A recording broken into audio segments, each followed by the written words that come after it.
Hello, my name is Mrs. Jones. Today we will be looking at exam questions on fractions, decimals and percentages. These will be a mixture of calculator and non-calculator questions. If you have any questions during the lesson, please send them through and my colleague Mr. Walters will be trying to get you an answer as quickly as he can.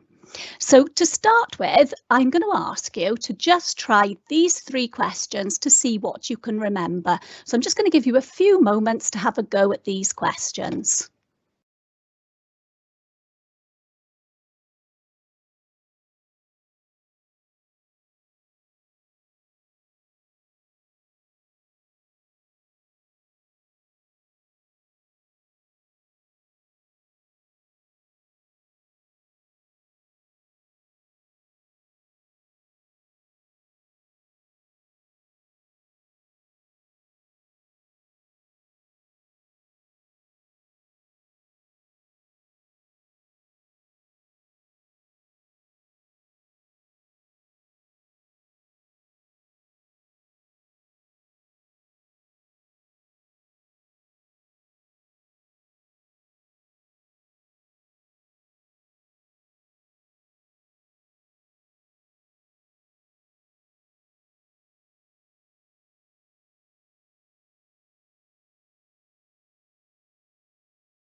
Sorry, just had a little bit of difficulty unmuting there. Right, let's have a look at the answers to these then. So first of all, I've got to find 15% of 120. Now, the key thing on a non-calculator question is to remember that in order to find 10%, you divide by 10. So to find 10%, you divide by 10. So starting off with 120, I'm going to divide 120 by 10. And that's 12. So I now know that 10% of 120 is 12. 5% is half of 10%. So I'm going to divide 10% by 2. And that means 12 divided by 2 is 6. And then to make 15%, I add my 10% and my 5% together to make 15%. And I add my 12 and my 6 together to make 18. So the answer to 15% of 120 is 18. For the next question, I've got to find 2/3 of 45. Now, in order to find 2/3 of 45, I'm going to start by finding 1/3 of 45. And to find 1/3, you divide by 3. So I'm going to do 45 divided by 3, and the answer to that is 15. And then I need 2/3, which is twice as much. So I'm going to do 15 multiplied by 2, and the answer to that is 30. And it was £45, so my answer is £30. Now, you'll notice with this that I wrote out my workings for both of these. So when I divided 120 by 10, I wrote the workings out down. And when I divided 12 by 2, I wrote the workings down. And I did the same thing with the fractions question. So I wrote down 45 divided by 3, and I wrote down 15 multiplied by 2. Now, some of you will be thinking, I could do those in my head. And you can, but you're not going to get the marks for them in an exam unless you actually write them down. So you do need to be writing these things down, even if you're able to do them in your head. So let's have a look at the third question. Now work out the answer to 0.2 multiplied by 0.3. The most common wrong answer that I see to this question is 0.6. So let's have a look at why 0.6 isn't the answer. Well, if I did 2 multiplied by 3, the answer would be 6. And if I did 2 multiplied by 0.3, the answer to that would be 0.6. So if the answer to 2 multiplied by 0.3 is 0.6, then the answer to 0.2 multiplied by 0.3 can't be 0.6 as well. So this one is actually 0.06. So why did that happen? Well, let's have a look. Here, to get from 2 to 0.2, I divided by 10. And to get from 3 to 0.3, I've divided by 10. So I have divided the left-hand side of this equation by 10 twice, which means that for the answer, I have to divide 6 by 10 twice in order to get my answer 0.06.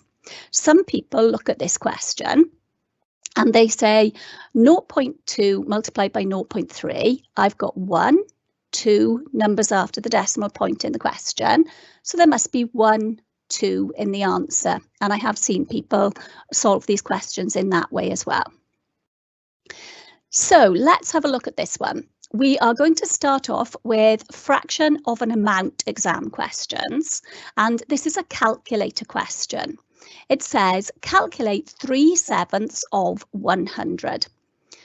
The way that some people will do this question is they will do it in the same way as they would a non-calculated question, just using a calculator to help. So they would do 100 divided by 7 and then multiplied by 3. And that works, that's okay. But with this, that word of in maths, that means multiply. So I can write down 3/7 multiplied by 100 as my workings, and I can put this straight into my calculator. And the button that I'm going to be using is just here on my calculator, and it looks like this. So I'm going to type 3/7 multiplied by 100 into my calculator. And I'm using my fraction button, so I'm putting a 3 on the top and a 7 on the bottom. I'm moving sideways and pressing multiply and then 100 and equals. And it tells me that the answer to this question is 300/7. And then I press my S to D button, which you will know is this one over here. So I'm going to press that button, and as I press that button, it gives me the answer as a decimal, which is 42.857142, and there are dots to show me that these numbers between 8 and 2 recur.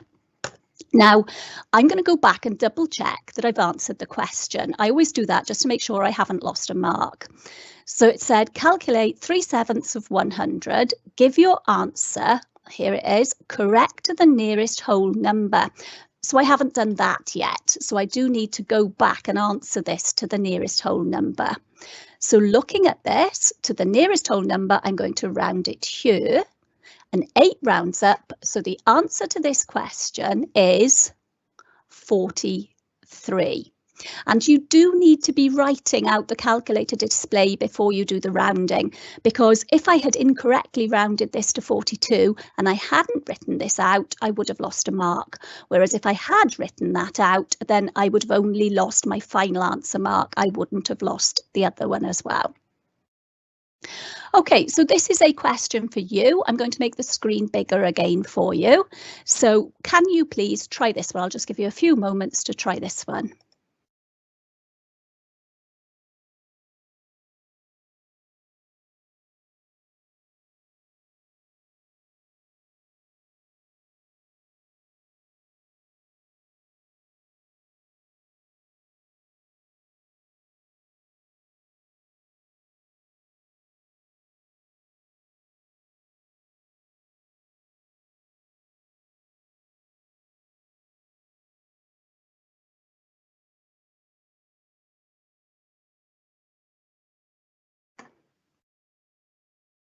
Okay, so let's have a look at this one.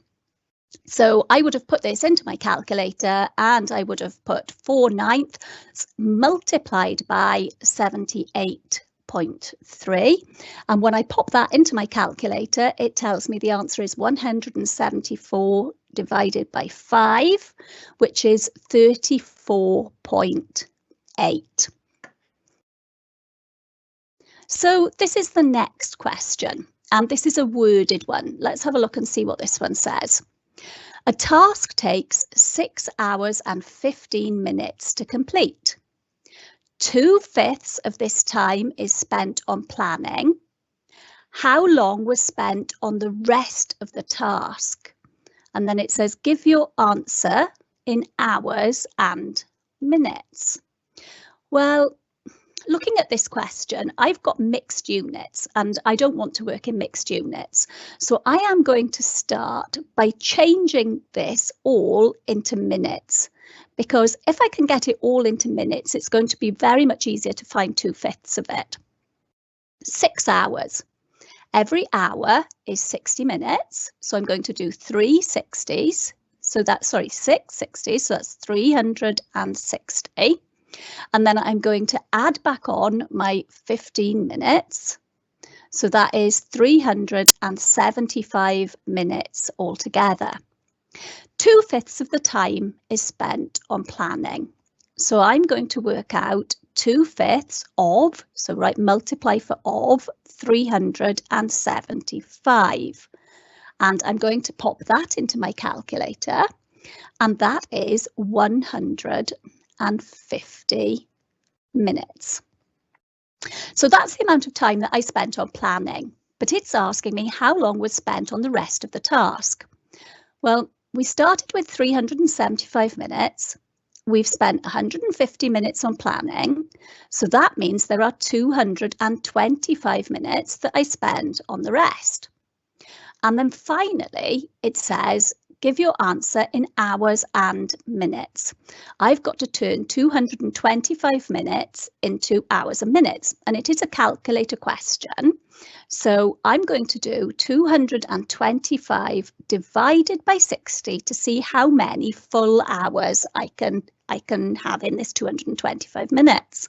And when I pop that into my calculator, it tells me it's 3.75 hours. So I now know that it's 3 full hours. And then I've got 0.75, I've got 3/4 of an hour. So 3/4 of an hour, I can do that on a calculator by doing 0.75 multiplied by 60, which is 45 minutes. So in total, I've got 3 hours and 45 minutes as my final answer to this question. So here I've got a calculator question for you to try that's in mixed units. So it says circle the longest time period. So you need the longest time period from the list given below. And then the options that you were given are 180 minutes, 4.5 hours, 4 hours 45 minutes, 4¼ hours, and 1/6 of a day. So you need to work these into consistent units. Looking at it, I would choose hours. Have a go at this question. I will just make it a little bit larger for you and give you a few moments to work out the answer.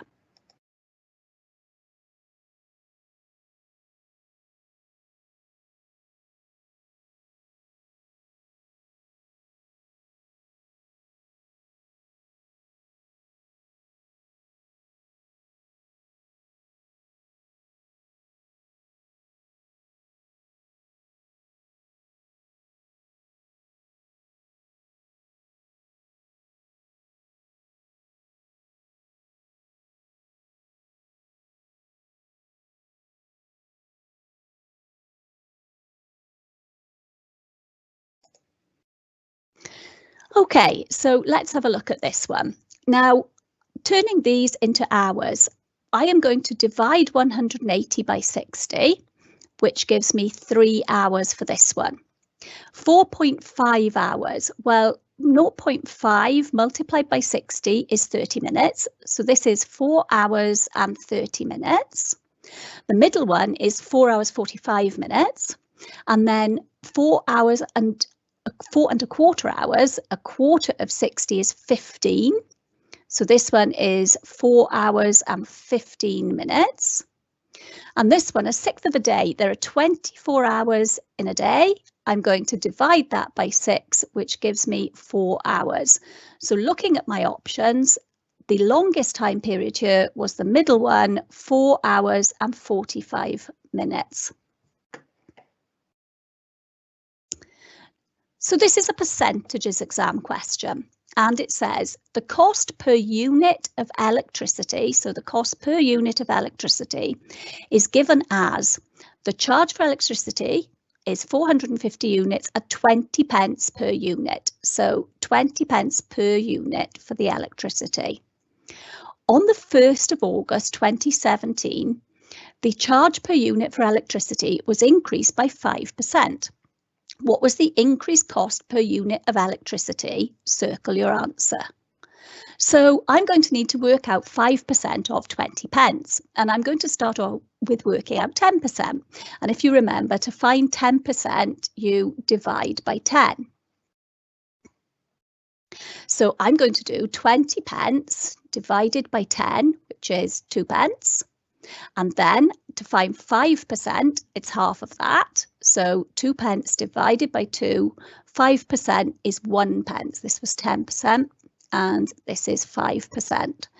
So we're increasing by 5%. We started with 20 pence, we're adding 1 pence on.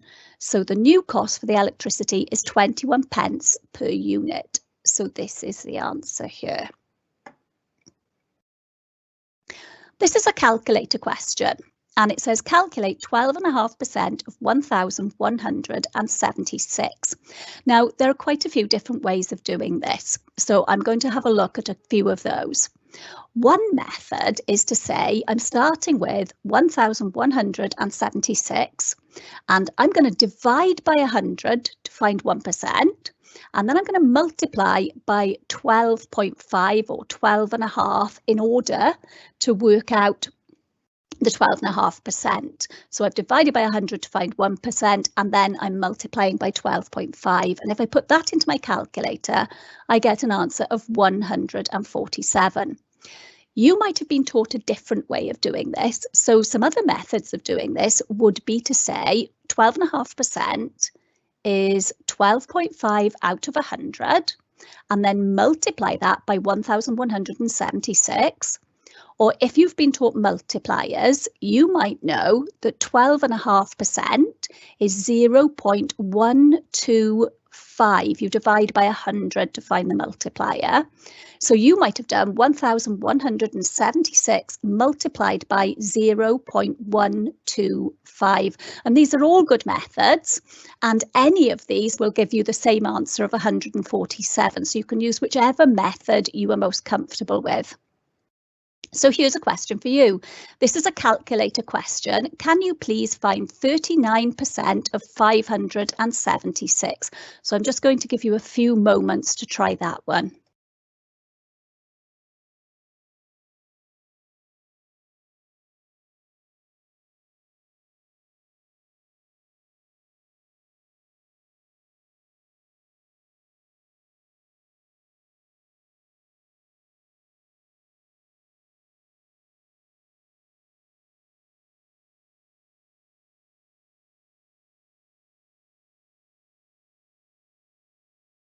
Okay, so with this one, whichever method you used, I am going to do 576. I'm going to divide by 100 to find 1%, and then I'm going to multiply by 39 to find 39%. And when I put that into my calculator, I get 224.64, and this was money. So it's going to be in pounds. And just be careful with money. If ever you're rounding money, you need to round it to the nearest penny. So if I'd had an answer that wasn't such a nice decimal, I wouldn't have rounded it to the nearest pound. I would have had to have rounded it to the nearest penny. So let's have a look at this question. Now this again, it's very similar, but it's a worded question. Luigi lives in South Wales. Rosina lives in West Wales. For each of the first 65 days of 2017, they recorded whether or not it rained.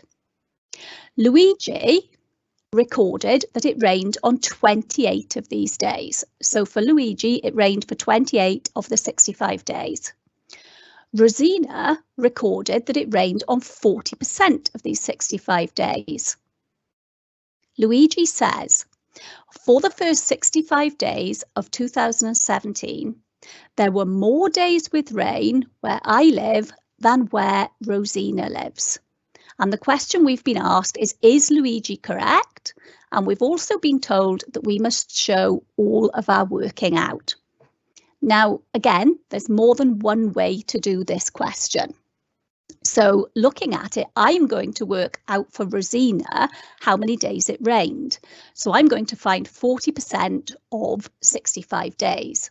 So I'm going to do 65 divided by 100 to find 1%, and then multiply by 40.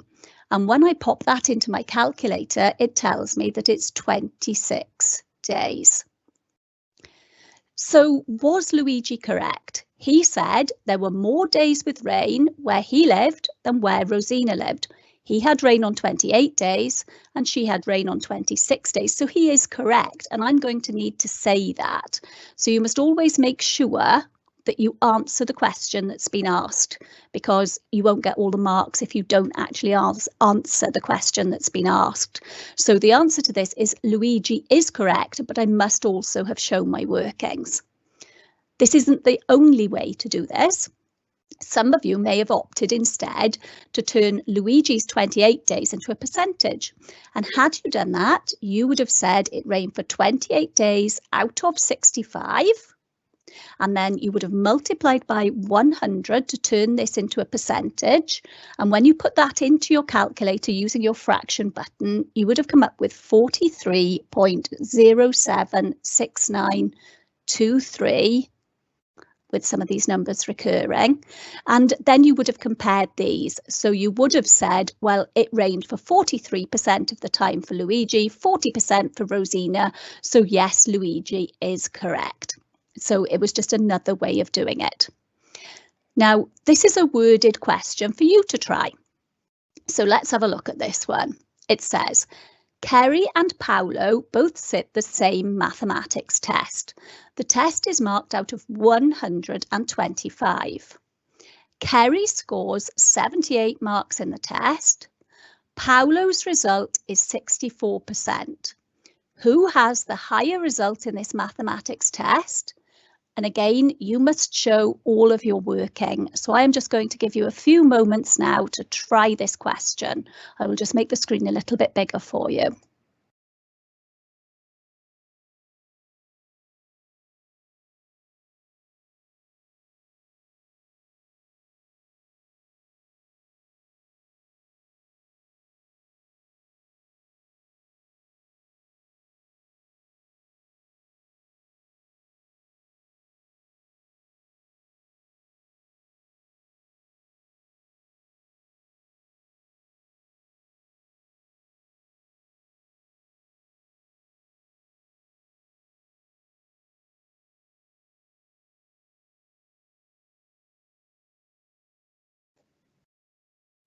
Okay, so let's have a look at the answer to this one.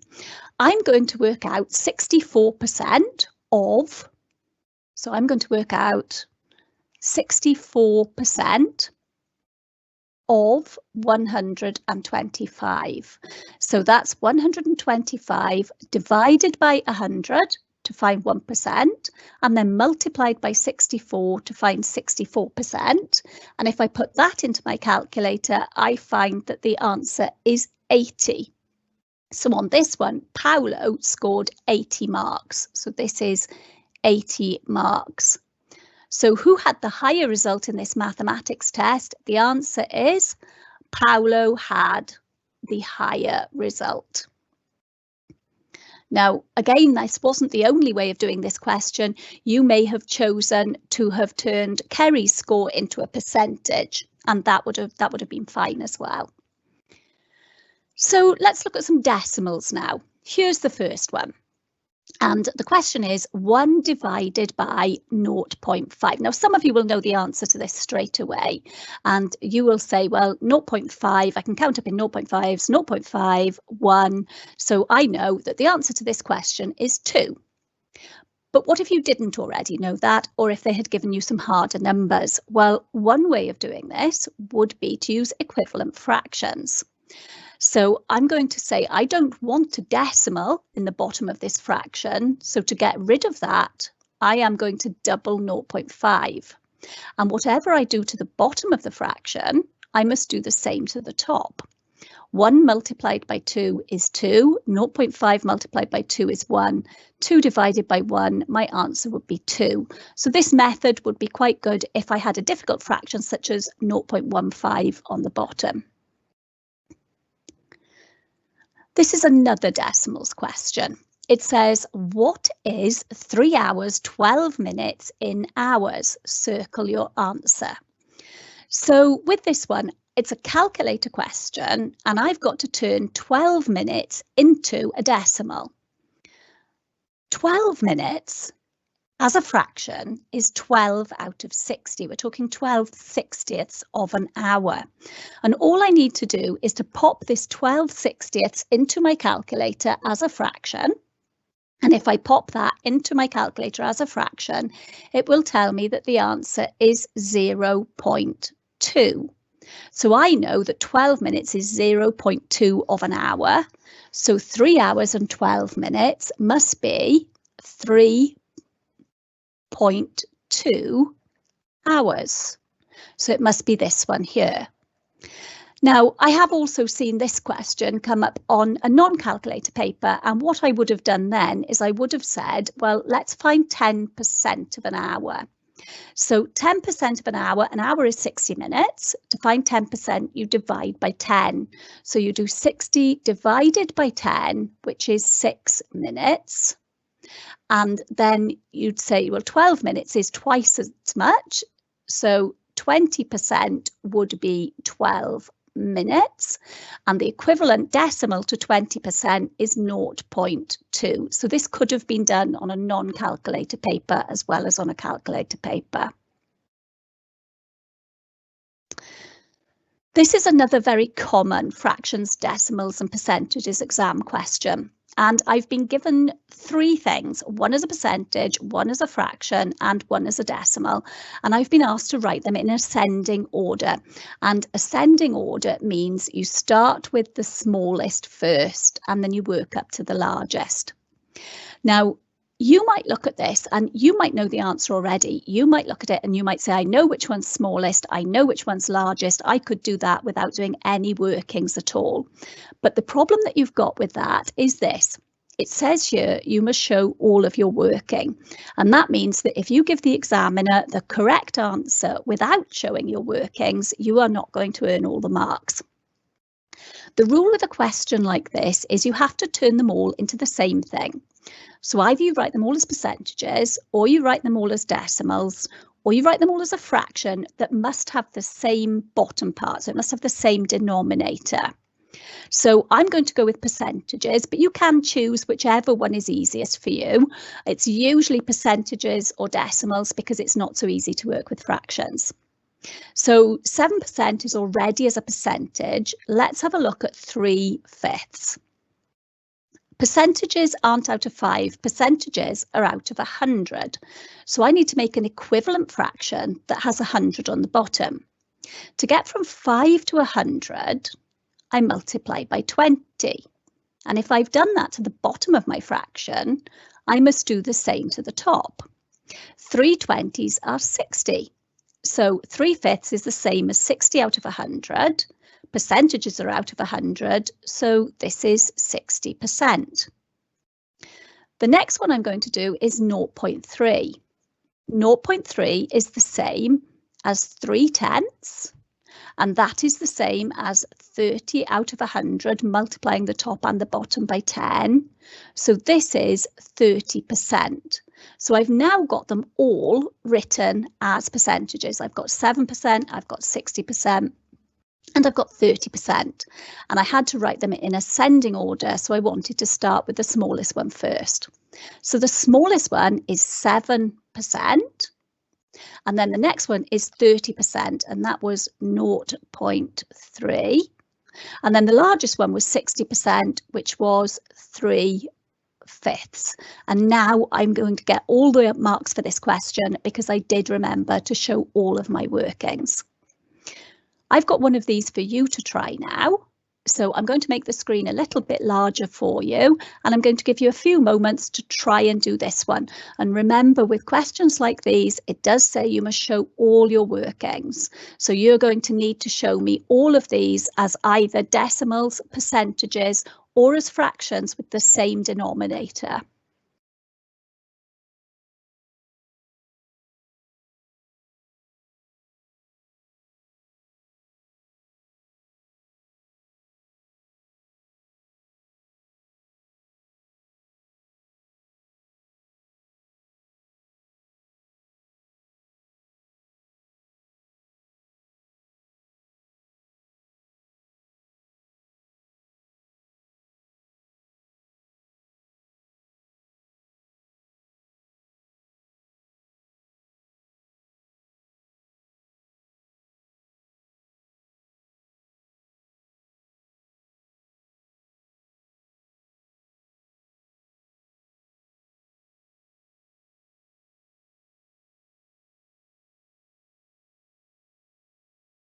Let's have a look at this one then.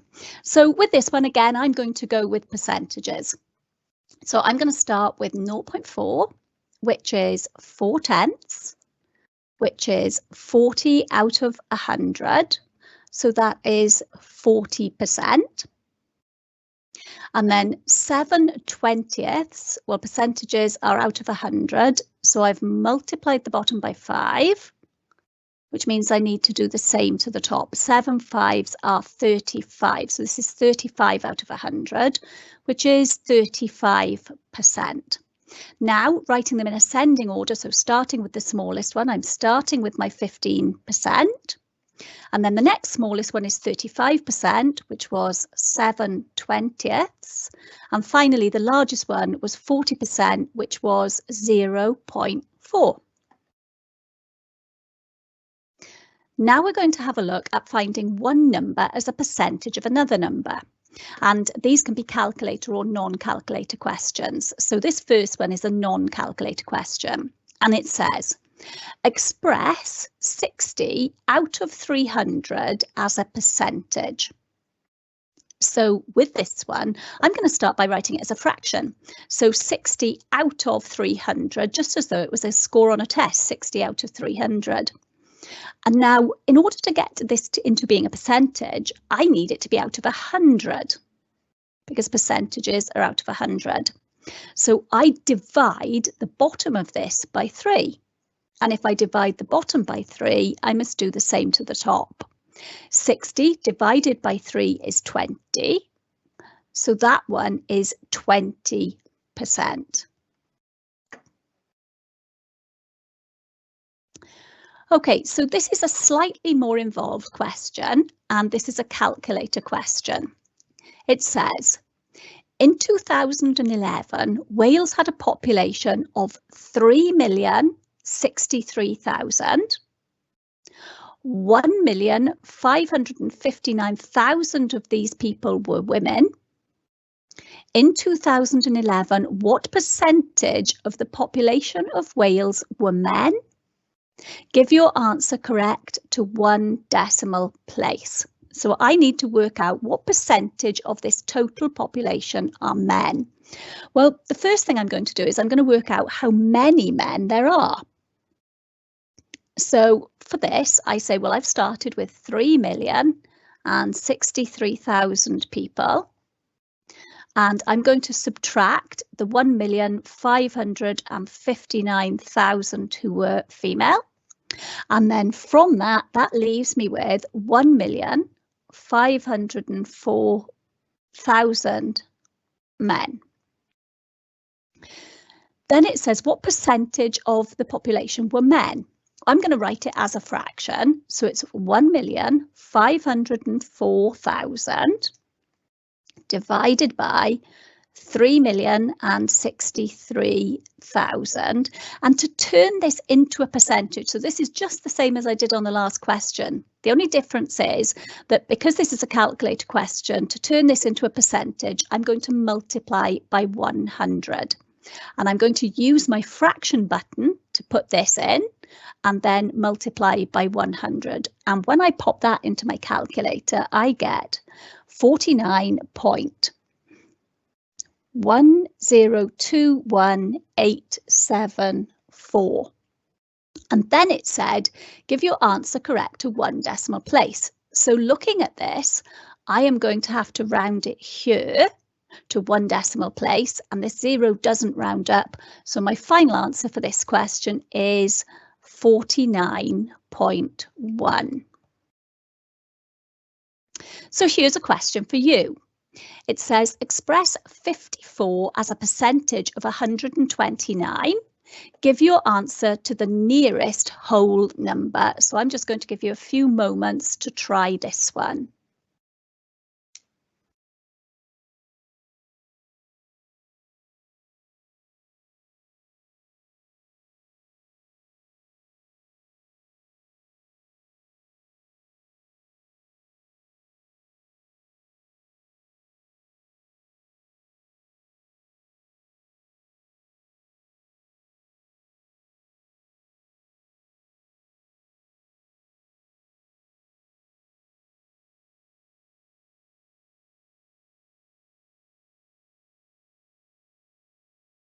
Okay, so with this one, I'm going to start by writing it as a fraction. So it's 54 out of 129.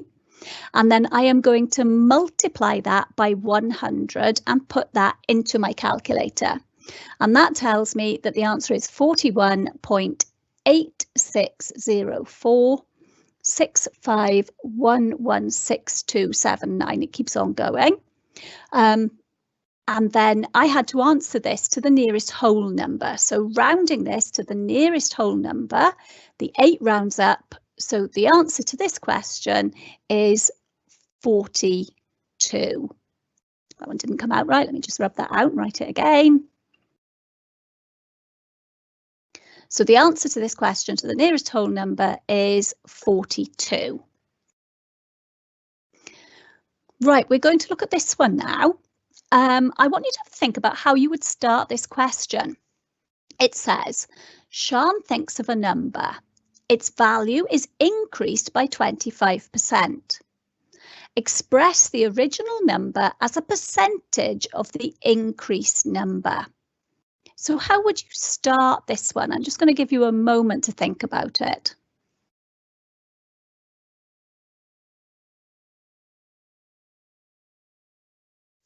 Well, with a question like this, where you haven't been given a number, the best thing you can do is make one up and see what happens. And whenever it's to do with percentages, I always start with 100 because I think it's quite easy to see what's happening with percentages if you start with 100. So I'm going to start with 100. And then it says its value is increased by 25%. 25% of 100 is 25. So I'm going to say 100 add 25. My new number is 125. Then it says express the original number as a percentage of the increased number. So the original number was 100 as a percentage of the new number. So 100 out of 125. And then you multiply it by 100 to turn it into a percentage. And when you pop that one into your calculator, you get 80%. Okay, let's have a little look at this now. So the most important things that you need to remember are make sure that you show all your workings, and that's particularly important when you're using a calculator. It's very easy when you're using a calculator to just type things in and forget that you need to write them down, but you're not going to earn credit for anything if you haven't shown your workings. So you do need to remember to write them down, even if it's something that you can do easily in your head. Try to work with the same calculator all the time. One problem that people have is that they may use one calculator in school and a different one at home, and then when they get to an exam they may have a different calculator again, and it's just knowing where all those buttons are. So it really helps if you can use the same calculator all the time. Try and remember how to use the fraction button because that's very useful. And in maths, of means multiply. So if you write down 12% multiplied by 80, you're going to get a workings mark for that. But if you wrote down 12% of 80, with that one, you're not going to earn a workings mark. So you do need to write the multiply instead of the of. And there are different methods for answering questions, but we should all arrive at the same answer. So whichever method you are happiest with, I would stick with that one. Now, next time, we are going to be looking at using multipliers with percentages. We're going to be looking at compound interest and depreciation and repeated change. So thank you very much for joining us today, and I hope you'll join us next time.